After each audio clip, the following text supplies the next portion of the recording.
Kabupaten Karawang di Jawa Barat adalah daerah ketiga terbesar pemasok tenaga kerja Indonesia. Dari daerah tersebut ada sekitar 20.000 orang yang berangkat ke sejumlah negara setiap tahunnya untuk bekerja. Namun beberapa di antara mereka kurang beruntung dan jadi korban kekerasan atau trafficking. Serikat Buruh Migran Indonesia di Karawang memberdayakan para TKI tersebut agar bisa mandiri. Reporter Rezalino berkunjung ke Karawang dan menghadirkan laporannya berikut ini. Suima tampak cekatan menyiapkan kopi susu di warung kecil miliknya. Warung ini berada di halaman rumah Suima di Cilamaya, Kabupaten Karawang, Jawa Barat. Daerah ini terletak sekitar 80 km di sebelah timur Jakarta. Suima sudah 2 bulan membuka usaha warung di rumahnya. Sebelumnya, ia bekerja sebagai tenaga kerja Indonesia di Arab Saudi. Kenapa Bu jadi TKI waktu dulu Bu? Ya di sini kangelan usahanya. Susah. Terus di TKI kerjanya di mana Bu? Kerjanya di Jordan. Berapa lama kerja di TKI Bu? Jadi di Jordan itu? 2 bulan. Tak lama Suima bekerja di negeri seberang, sebab ia kerap disiksa oleh majikannya. Saya kan disuruh, saya nggak ngerti, dikebukin, dimarah-marahin. Itu setiap hari kayak gitu Bu? Iya. Suima bekerja tanpa henti dari pagi hingga malam. Ia tak tahan dan akhirnya minta kembali ke Indonesia. Ia diizinkan pulang, namun gajinya tidak dibayar. TKI lainnya yang juga pernah jadi korban kekerasan di luar negeri adalah Sartono. Tahun 2012, ia memutuskan pergi ke Arab Saudi untuk bekerja karena butuh biaya untuk mengobati istrinya yang sedang sakit. Tapi nahas, di sana ia malah jadi korban kekerasan. Seperti melempar batu ke pintu tempat saya tidur di gudang. Saya selalu di gudang, tempat kebetulan di tempat terpal, besi, banyak tikus, banyak kucing di situ. Dan saya kalau disuruh dibentak-bentak, bahkan kepala saya didengung sama majikan saya. Dan selama di sana gitu ya, dipukul gitu. Sartono mengaku selama 2 bulan tidak diberi makan oleh majikannya. Namun ia tetap harus bekerja. Minta makan saja kan belum bisa ngomong ya, cuman saya kayak orang ganggu aja. Baba, saya kan gini, Baba gini, dia diam aja. Baba saya gini, dia diam aja gitu. Bahkan saya bawa mobil saya kan batuk, saya dipukul kepala. Ia kemudian jatuh sakit dan akhirnya dipulangkan oleh majikannya. Sama seperti Suima, Sartono juga tidak menerima gaji sepeser pun dari majikannya di Arab Saudi. Selama 2 bulan di sana, digajinya berapa? Belum pernah digaji, ya cuman itu waktu pulang dikasih tiket aja sama pasporan, sono pulang kata gitu sama kata majikan saya gitu. Tapi awalnya dulu dijanjiin sama sponsornya gajinya berapa di sana? Waktu di PT-nya gaji 800 waktu itu, 800 real.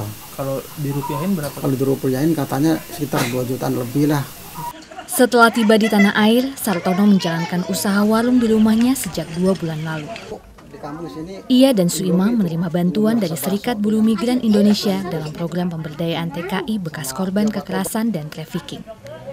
Apa tujuan dari program tersebut?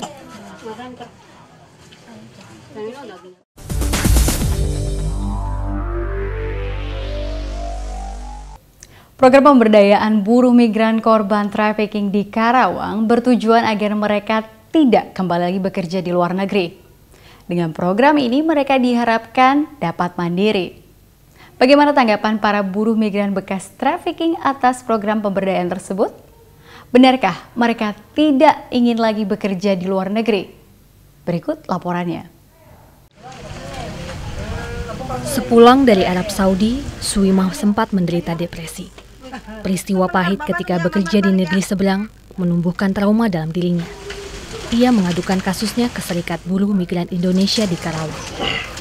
Saya tanya lagi selama 2 bulan itu, ternyata banyak penyiksaan tidak sesuai dengan apa yang diharapkan di Saudi Arabia.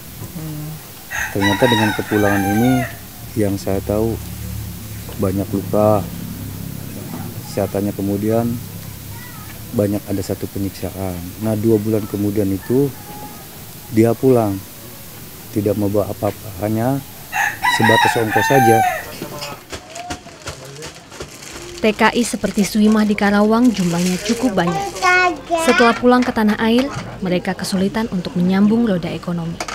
Karena itu, sejak November 2013, Serikat Buruh Migran Indonesia di Karawang membuat program pemberdayaan untuk TKI korban kekerasan majikan dan trafficking. Nah, di samping kita menyelesaikan sendiri persoalan-persoalan tenaga kerja Indonesia tadi, kita juga memikirkan kelanjutan daripada mereka supaya mereka itu bisa berusaha di negerinya sendiri bahasanya gitu kan. Program ini adalah hasil kerjasama antara SBMI Karawang dengan International Organization of Migrant (IOM). Suimah terpilih jadi salah satu penerima bantuan. Saya kan nggak punya modal, jadi saya minta di Darudin minta modal. Modalnya apa aja waktu itu? Modalnya bikin beras, mie, kodok kopi. Ketua SBMI Karawang, Didin Khairudin mengatakan, bantuan sengaja diberikan tidak dalam bentuk uang. Asumsinya kan kalau dalam bentuk uang bisa aja kan di bawah di luar pantauan kita mereka bisa konsumtif artinya. Tetapi ketika kita bentuknya barang, kita akan memaksa mereka untuk berjualan gitu. Hingga kini ada 19 TKI di Karawang yang menerima bantuan pemberdayaan ini. Mereka adalah TKI di Karawang yang pernah jadi korban kekerasan majikan dan trafficking. Tujuannya agar mereka tidak lagi jadi TKI. Tapi kita bukan dalam arti menutup mereka untuk bekerja luar negeri, hanya untuk ini aja, untuk mereka, toh apa yang mereka rasakan di luar negeri itu seperti itu, konteksnya ada penyiksaan, gaji tidak dibayar. Nah, ketika mereka punya penghasilan sendiri di rumah atau di daerahnya, kenapa mesti pergi ke luar negeri gitu. Suimah mengaku senang mendapatkan modal untuk usaha di rumahnya. Meskipun untungnya tidak banyak, ia merasa lebih baik bekerja seperti ini daripada kembali lagi jadi TKI. Ibu senang jualan begini, Bu? Iya. Iya senang. Lebih enak jual begini apa jadi TKI? Lebih enak jadi kayak gini. Sartono juga enggan kembali jadi TKI. Ia mengaku lebih nyaman menjalankan usaha seperti ini. Ya alhamdulillah anak-anak sinilah, jadi istilahnya sini mah paling kita yang mimpin anak dan istri, cucu gitu. Daripada diharapkan kita selalu dapat omelin terus dari majikan ya, jadi serba salah lah, pokoknya serba salah gitu. SBMI Karawang akan terus membenahi program ini agar lebih banyak manfaat yang didapat TKI korban kekerasan dan trafficking. Kita ada rencana untuk TKI Purna ya, bahwa ada semacam pemberdayaan mantan TKW ini dalam bentuk menjahit. Itu yang kita akan rencanakan, membuat semacam home industri di rumah-rumah di mantan-mantan TKI Purna tadi, dan SBMI akan mempelopori semacam menjadi penampung bahwa usaha mereka ini akan kita pasarkan gitu loh. Baju biru laki-laki. Iya, sama dia, iya. Itu SMP. Sama dia, iya.